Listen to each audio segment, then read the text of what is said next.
Hey everyone, welcome to this edition of Abbey Research Reads. I am Dr. Kristen, and as you may have seen on Instagram, I have been reading I'm Still Here, excuse me, let me not misquote, Black Dignity in a World Made for Whiteness by Austen Channing Brown.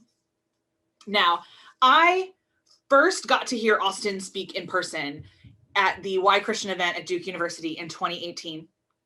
And Austen is absolutely a public theologian, but what is more important pressing for our conversation here today is that she is unbelievably and generously fierce with her feelings and the facts behind her feelings. This book is tiny, you can see.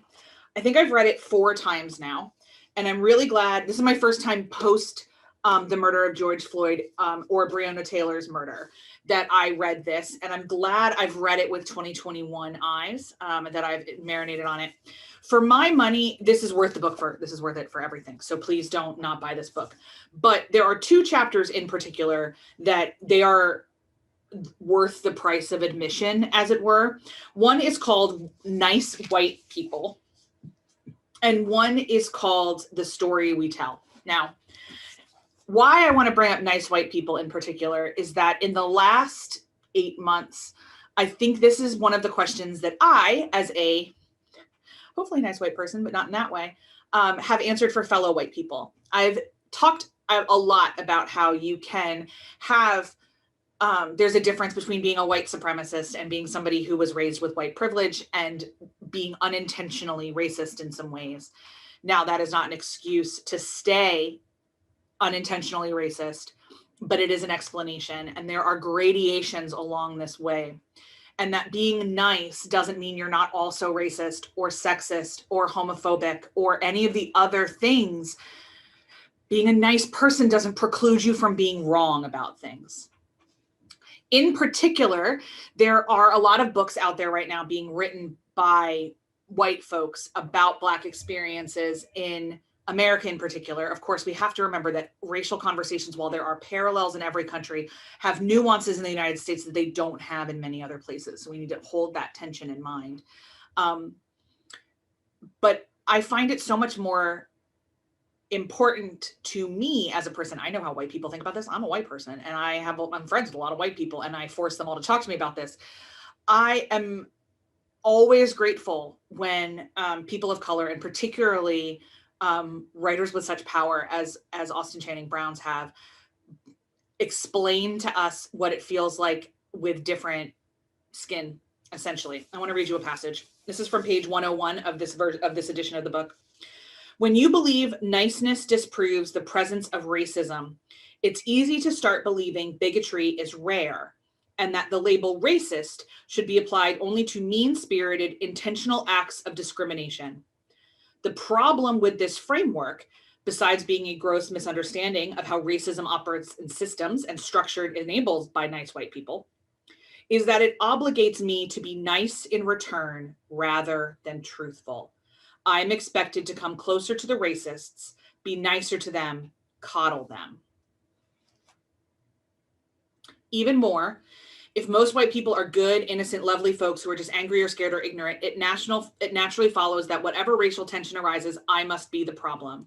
I'm not kind enough, patient enough, warm enough. I don't have understanding for the white heart, white feelings, white needs. It does not matter that I don't always feel like teaching white people through my pain.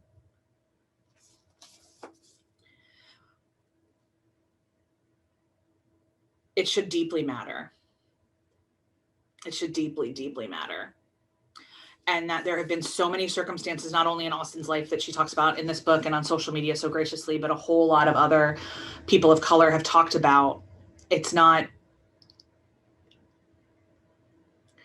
I don't understand why niceness is a value and not kindness, because kindness still demands justice.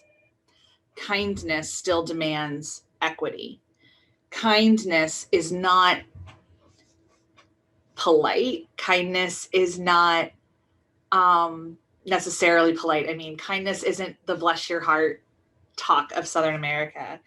Kindness demands dignity and demands respect of people and demands treating other people as human beings. I don't think I'm particularly nice. I hope at times I am polite. I do try to at all times strive to be kind. Back to this. This book made me uncomfortable several times, and it does every time I read it, because I do the thing in my head where I'm like, oh my God, do I do this? Do I do this? No, I don't do this.